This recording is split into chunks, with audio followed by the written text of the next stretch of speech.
ஆபரண தங்கத்தின் விலை வரலாறு காணாத உச்சத்தை எட்டியுள்ள நிலையில் இதுகுறித்து தங்க நகை வியாபாரிகள், நகை செய்யும் தொழிலாளர்கள் தெரிவித்த கருத்துக்களை தற்போது பார்க்கலாம்.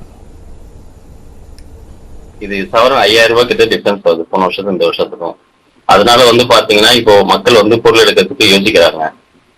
தொழிலாளிகள் ரொம்ப கஷ்டப்படுவாங்க. இதில் பார்த்தீங்கன்னா நடுத்தர மக்கள் தான் வாங்குறது எல்லாமே. தங்கம் அது 1/2 கிராம் 1 கிராமு எல்லாமே இவ்வளோ அதிகமாக போச்சுன்னா எங்களுக்கு தொழில் நடக்கிறது ரொம்ப சாத்தியக்கூறே இல்லை. நகை தொழில் ஏற்கனவே நசுத்தி இருக்குது. இப்போ தங்கம் மற்றும் வெள்ளி வரியின் மூலமாக விலை உயர்வை சந்திக்கும். கடுமையான விலை உயர்வை சந்திக்கிற போது நுகர்வு குறையும், வர்த்தகம் குறையும். அதன் மூலம் நகை தொழிலாளர்களும் வெள்ளி தொழில் பற்றையில் செய்து கொண்டிருக்கிற தொழிலாளர்களும் மிக மோசமான நசிவை வேலை இழப்பை சந்திக்க நேரிடும்ன்றது தான் இந்த பட்ஜெட்டினுடைய வருத்தமான செய்தியாக இருக்கிறது. உலக பொருளாதாரத்தில் ஏற்பட்ட மந்த நிலையால் தங்கத்தின் விலை அதிகரித்துள்ளதாகவும், மார்ச் மாதத்திற்குள் ஒரு சவரன் 45,000 ரூபாயை தாண்டும் எனவும் தங்கம் மற்றும் வைர நகை வியாபாரிகள் சங்க தலைவர் ஜெயந்திலால் சலானி தெரிவித்துள்ளார். அவருடன் நமது சிறப்பு செய்தியாளர் அபினேஷ் நடத்திய கலந்துரையாடலை தற்போது பார்க்கலாம். இந்த விலையேற்றம் எவ்வளவு தூரம் இருக்கும், எவ்வளவு வரைக்கும் போக வாய்ப்பு இருக்கு? தங்கம் விலை பாத்தீங்கன்னா தொடர்ந்து அதிகரித்து தான் வரும். காரணம், உலக பொருளாதாரத்தில் ஒரு சுணக்கமான சூழ்நிலை, பொருளாதாரத்துறை சேர்ந்த பங்கினுடைய வீழ்ச்சிகள் போன்ற காரணங்களால பெருமளவுள்ள முதலீட்டாளர்கள் தங்கத்தின் மீது உலக அளவில் முதலீடு செய்து வருகிறார்கள். அதன் காரணமாக தங்க விலை தொடர்ந்து உலக சந்தையில் உயர்ந்து வருகிறது. அது மட்டுமில்லாமல் அமெரிக்க டாலருக்கு நிகரான இந்திய ரூபாயுடைய மதிப்பும் சரிந்து வருவதும் ஒரு காரணமாக உள்ளது உள்நாட்டு சந்தையில் தங்க விலை உயர்வதற்கு. அதான் தொடர்ந்து தங்க விலை இன்னும் மேலும் உயர்தா செய்யும். மிடில் கிளாஸ் குடும்பங்களுக்கு நீங்க சொல்றது என்ன? எவ்வளவு தூரம் அவங்க இதை முன்கூட்டியே வாங்கி வச்சுக்கலாம், இல்ல இன்னும் குறையுமா, இல்ல வரக்கூடிய மந்த்ல குறைய எங்கேயாவது வாய்ப்பு இருக்கா? அதாவது ஒரு கிராமுக்கு 100 ரூபாய் ஏறுதுன்னு வச்சுக்கோங்களேன். குறையும் அப்படின்னு சொன்னா அதுல 20 ரூபா தான் குறையும், 80 ரூபா மறுபடியும் அங்கேயே நின்றுடும். அது மாதிரி ஒரு முறையும் ஏறும்போதெல்லாம் நிறைய ஏறும், கொஞ்சமா குறையும். குறைறது ஒரு பெரிய சாதகமான சூழ்நிலை இருக்காது. அதனால இப்ப இருக்கிற வேலை கூட வாங்கக்கூடிய வேலை தான். இந்த வேலையில கூட பொருள்களை வாங்கலாம், தேவையான அளவுக்கு வாங்கலாம். நிச்சயமாக நமக்கு நஷ்டம் வராது.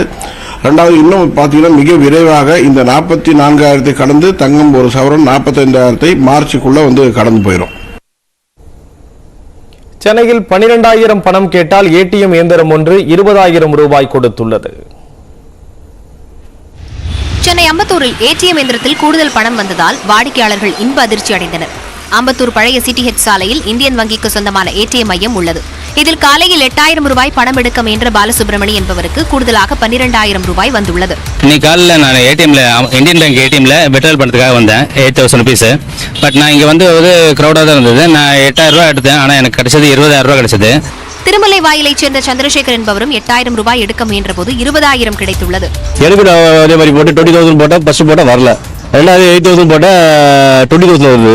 அப்புறம் நான் எண்ணி பார்த்துட்டு சரி சந்தைப்பட்டு இன்னொரு கார்டு ஒய்ஃப் கார்டையும் போட்டேன், அதுலயும் போட்டா இதே சேம் ப்ராப்ளம் வந்து. நேர்மையாக வங்கியில் பலர் பணத்தை திருப்பி அளித்தனர். 200 ரூபாய் வைக்க வேண்டிய ட்ரேவில் தவறுதலாக 500 ரூபாய் நோட்டுகளை வைத்ததால் இவ்வாறு நிகழ்ந்ததாக அதிகாரிகள் தெரிவித்துள்ளனர். தொடர்ந்து விரைவு செய்திகளை பார்க்கலாம்.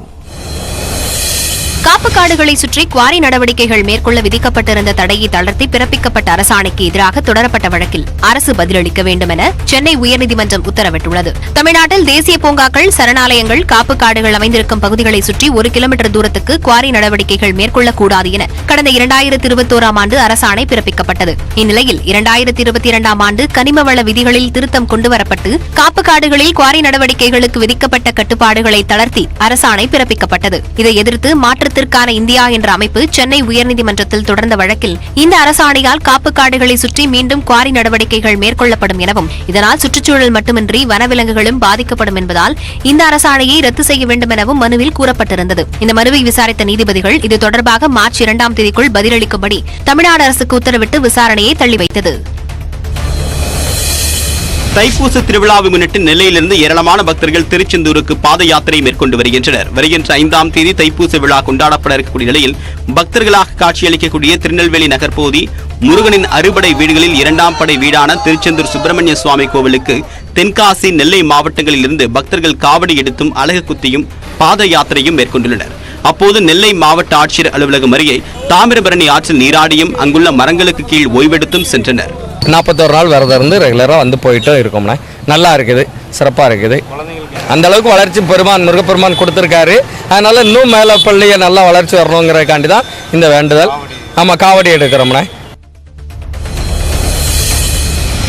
சென்னை மதுரவாயல் துறைமுகம் ஈரடுக்கு உயர்மட்ட பாலம் அமைக்க மத்திய அரசின் சுற்றுச்சூழல் நிபுணர் குழு நிபந்தனைகளுடன் அனுமதி அளித்துள்ளது. உயர்மட்ட பாலத்திற்காக எழுப்பப்படும் பில்லர்களால் நீரோட்டத்திற்கு தடை ஏற்படக்கூடாது என்றும், பாலம் அமைக்க தற்காலிகமாக அமைக்கப்படும் கட்டமைப்பு பணிகள் முடிந்த 1 மாதத்திற்குள் அகற்றப்பட வேண்டும் என்றும் நிபுணர் குழு தெரிவித்துள்ளது.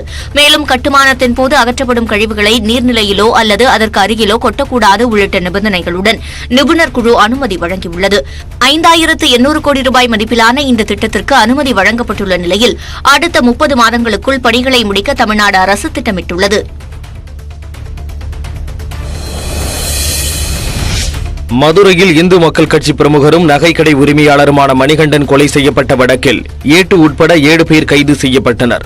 இந்து மக்கள் கட்சியின் தென் மாவட்ட துணை செயலாளராக இருந்த மணிகண்டன் ஜெய்ஹிந்த்புரத்தில் நகைக்கடை நடத்தி வந்தார். கடந்த 31ஆம் தேதி இரவு நகைக்கடை அருகே இவர் வெட்டிக் கொல்லப்பட்டார். இதுகுறித்து விசாரித்த தனிப்படையினர் ஜெய்ஹிந்த்புரம் காவல் நிலைய குற்றப்பிரிவு ஏட்டு ஹரிகரனை கைது செய்தனர். மேலும் கூலிப்படையைச் சேர்ந்த அன்புராஜன், கார்த்தி, அழகு பாண்டி, மணிகண்டன், பாண்டி, ஹைதர் அலி ஆகியோரும் கைது செய்யப்பட்டனர். மணிகண்டன் 5 லட்சம் ரூபாய் கடன் வாங்கியதாகவும் அதனை திருப்பி தராததால் கொலை செய்ததாகவும் ஏட்டு ஹரிகரன் விசாரணையில் தெரிவித்துள்ளார். பெண் விவகாரத்தில் கொலை செய்ய சொன்னதாக கூலிப்படையினர் தெரிவித்திருக்கும் நிலையில் உண்மை காரணம் பற்றி விசாரணை நடந்து வருகிறது. தென்காசி மாவட்டம் குற்றாலத்தில் ஹோட்டலில் உணவு இல்லை என்று கூறியதால் கடையை சூறையாடிய கும்பல் மீது வழக்கு பதிவு செய்யப்பட்டுள்ளது. ராதாகிருஷ்ணன் என்பவருக்கு சொந்தமான இந்த ஹோட்டலில் கடந்த 31ஆம் தேதி இரவில் சாப்பிடுவதற்காக சிலர் சென்றனர். அப்போது உணவு தீர்ந்துவிட்டதாக கடையில் உள்ள பணியாளர் கூறியுள்ளார். இதனால் ஆத்திரமடைந்த 10க்கும் மேற்பட்ட இளைஞர்கள் ஹோட்டலை சூறையாடினர். இது தொடர்பாக 7 பேர் மீது வழக்கு பதிவு செய்யப்பட்டுள்ளது.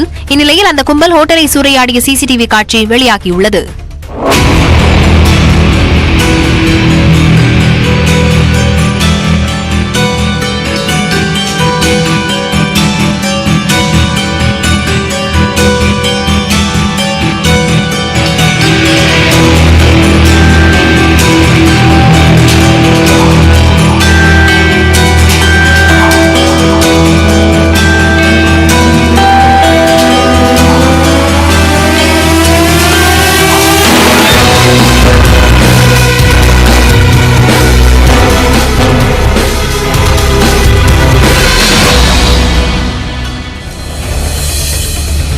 நாடாளுமன்றத்தில் மேற்கொள்ள வேண்டிய அரசின் செயல் திட்டம் குறித்து பிரதமர் மோடி மத்திய அமைச்சர்களுடன் ஆலோசனை மேற்கொண்டார்.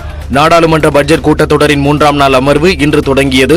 முன்னதாக பிரதமர் மோடி தலைமையில் பட்ஜெட் கூட்டத்தொடரை சுமூகமாக நடத்துவது குறித்து மத்திய அமைச்சர்கள் அமித் ஷா, ராஜ்நாத் சிங், நிர்மலா சீதாராமன் உள்ளிட்டோருடன் ஆலோசனை கூட்டம் நடைபெற்றது. இதேபோல் காங்கிரஸ், சிவசேனா, ஆம் ஆத்மி உள்ளிட்ட எதிர்க்கட்சிகளும் நாடாளுமன்ற வளாகத்தில் ஒன்று கூடி தங்களது செயல் திட்டங்களை நிறைவேற்றுவது தொடர்பாக ஆலோசனை மேற்கொண்டன.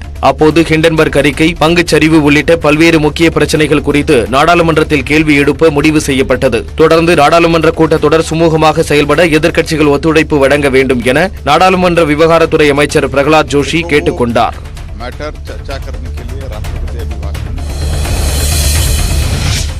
அயோத்தியில் கட்டப்படும் ராமர் கோயிலில் வைக்கப்பட உள்ள ராமர் மற்றும் சீதை சிலைகள் செதுக்குவதற்காக நேபாளத்திலிருந்து 2 ராட்சத ஷாலிகிராம் வகை கற்கள் அயோத்திக்கு எடுத்து வரப்பட்டன. நேபாளத்தின் கலிகண்டகி என்ற நதிக்கரையின் அருகே காணப்படும் ஷாலிகிராம் வகை கற்கள் புனித தன்மை கொண்டவையாக நம்பப்படுகின்றன. நேபாளத்திலிருந்து உத்தரப்பிரதேசத்தில் உள்ள ஜனக்புரி ஜானகி கோயிலுக்கு அனுப்பப்பட்ட கற்கள் அயோத்திக்கு அனுப்பப்பட்டன. இந்த கற்களில் 23 டன் கல்லில் ராமர் சிலையும் 15 டன் கல்லில் சீதை சிலையும் செய்யப்பட இருக்கிறது.